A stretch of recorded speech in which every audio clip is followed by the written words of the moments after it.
En 2005 paraît en France un livre scientifique qui fait l'effet d'une bombe. C'est l'UA, l'utérus artificiel, écrit par le docteur Henri Atlan, biologiste et philosophe. Après la pilule contraceptive, l'insémination artificielle, la fécondation in vitro, une prochaine étape sera l'ectogenèse, c'est-à-dire l'utérus artificiel. C'est-à-dire la possibilité de faire se développer un bébé depuis la fécondation jusqu'à la naissance, en dehors du corps d'une femme. On transgressait quelque chose. C'est-à-dire que ce qui n'était pas visible, c'est-à-dire le début du début de l'homme, est devenu visible. Voilà. Cela paraît si simple. C'est fait. Superbe, hein. C'est magique, hein. Des chercheurs à différents endroits du monde travaillent pour optimiser la procréation médicalement assistée. À l'autre bout de la chaîne, ils espèrent augmenter toujours plus la survie sans séquelles des grands prématurés. Recherche sur le placenta artificiel. Étude pour un liquide amniotique de synthèse. C'est un peu comme si plusieurs personnes creusaient un tunnel de différents côtés d'une montagne. S'ils arrivaient à se rejoindre au même endroit, la jonction sera faite. L'utérus artificiel existera. Pour moi, être féministe, c'est emmerder le monde, être fière, courageuse, être vulgaire, être forte, être grossière, être virile. C'est aussi ça le nouveau féminisme. C'est une contribution, disons, à la pensée féministe. On n'a pas on ne crée pas non plus un nouveau féminisme, mais on essaye effectivement d'aller du côté de ce qu'on appelle la virilité, c'est-à-dire prendre un peu au mec ce feu sacré de la virilité. C'est quoi être viril? C'est avoir une grande gueule, c'est boire, fumer, parler, s'emparer de la chose politique, parler toute la nuit, rouler sous la table pour des idées. Pourquoi vous faites cette tête-là, Fabrice Guignon? On a l'impression que vous êtes estomaqué, abasourdi. Vous allez prendre le peu qui leur reste, hein, parce qu'ils sont tellement... Il reste plus rien, mon chéri, je t'assure, ils sont en fin de piste, hein, vous verrez. Nous, on n'est pas du tout dans un combat contre les mecs et dans une haine des mecs. On est un peu, justement, ce que dit aussi Virginie Despentes dans son livre, c'est tous ensemble, c'est-à-dire justement cette virilité-là, partageons-la tous ensemble, les hommes et les femmes, voilà, que les mecs se féminisent, que les femmes se virilisent, faisons un petit peu circuler, et aussi faisons circuler le ventre et la tête, puisque vous vous dites, voilà, les femmes sont merveilleuses parce qu'elles sont du côté du ventre, elles enfantent, etc. Puis les hommes, c'est le cerveau. Moi, je serais pour qu'on sorte un peu de cette partition naturaliste. L'utérus artificiel pourrait nous y aider, par exemple.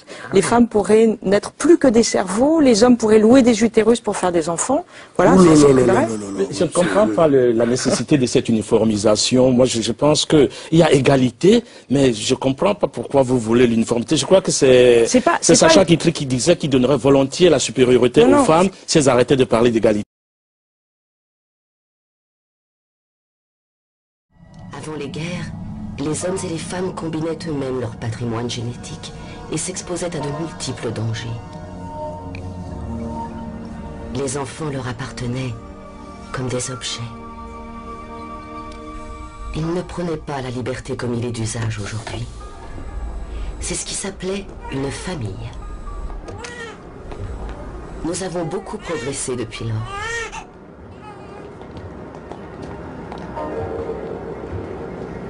Aujourd'hui, nous n'avons pas de crime, pas de maladie, pas de guerre, pas de vieillesse, pas de souffrance. Nous sommes génétiquement programmés pour occuper la place dans la société qui nous a été attribuée. Et tout le monde est heureux. Très bien, c'est du bon travail. Je ne comprends pas. Comment est-ce que les enfants étaient décantés dans l'ancien temps? Les enfants n'étaient pas décantés, ils naissaient. L'homme et la femme pratiquaient le sexe, la femme tombait enceinte et ensuite elle accouchait. Comme les animaux? Je sais que c'est difficile à croire. C'était une expérience très douloureuse, dangereuse et extrêmement dégradante. Alors ils avaient peur d'avoir des activités sexuelles? Quelquefois, oui. Quand un homme et une femme voulaient avoir des bébés, ils étaient obligés de se marier. Et l'activité sexuelle n'était tolérée qu'entre ces deux personnes. Pendant combien de temps? Toute leur vie. Vous voulez dire que c'était des pères et des mères? Il n'est pas nécessaire d'utiliser un langage ordurier. L'ancien système encourageait les comportements négatifs. L'envie, la traîtrise, la propriété. Les enfants étaient élevés dans de très mauvaises conditions et ils n'avaient pas de soma pour atténuer leur douleur. La vie était très différente avant les guerres. Il a fallu que le monde soit unifié par un gouvernement rationnel et scientifiquement éclairé pour que nous puissions entrer dans l'ère du progrès. Aujourd'hui, nous vivons dans le luxe, l'harmonie et la sécurité. Y a-t-il jamais eu une époque plus agréable à vivre? Non. Le monde remercie Soma.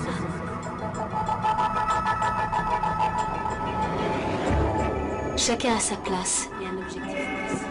Ainsi, tout le monde est heureux et vit en harmonie. Les alphas, les bêtas, les gammas et les deltas. Tout le monde appartient à tout le monde. Nous devons respecter les deltas, les gammas et les bêtas. Nous sommes tous utiles et je suis fier d'être un alpha. J'aurais détesté être aussi ennuyeux qu'un delta. Suivre les ordres comme un gamma ou surveiller comme un bêta. Nous sommes tous utiles. Nous devons respecter les deltas, les gammas et les bêtas. Nous sommes tous utiles. Je suis fier d'être un alpha. Chacun a sa place et un objectif précis. Ainsi, tout le monde est heureux et vit en harmonie. Ça va aller, prends un peu plus de soma. Tout le monde appartient à tout le monde.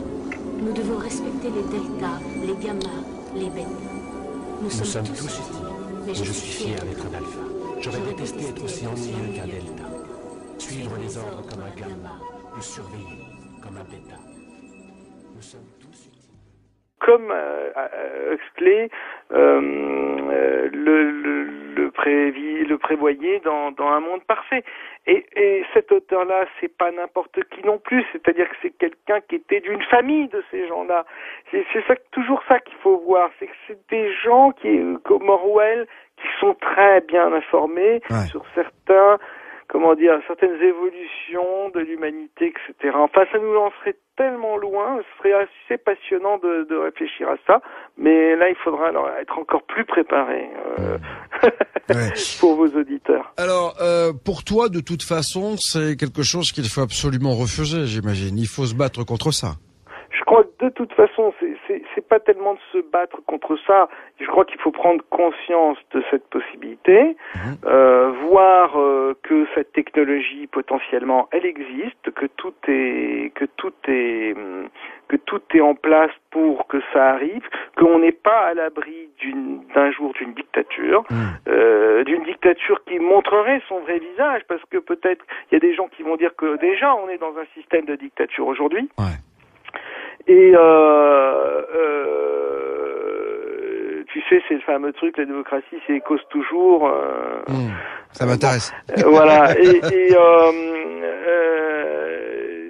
Donc, c'est pas tellement de se battre, c'est juste de prendre conscience. Et le fait de prendre conscience, déjà, ça permet d'éviter pas mal de pièges et donc de pas mal de mise en place de ces pièges. Pourquoi parler du Blue Beam est important, est intéressant? Pourquoi parler de tout ce qu'on vient de dire ce soir est important? C'est parce que en le disant et en le faisant connaître par d'autres, ça rend les choses plus compliquées à mettre en place.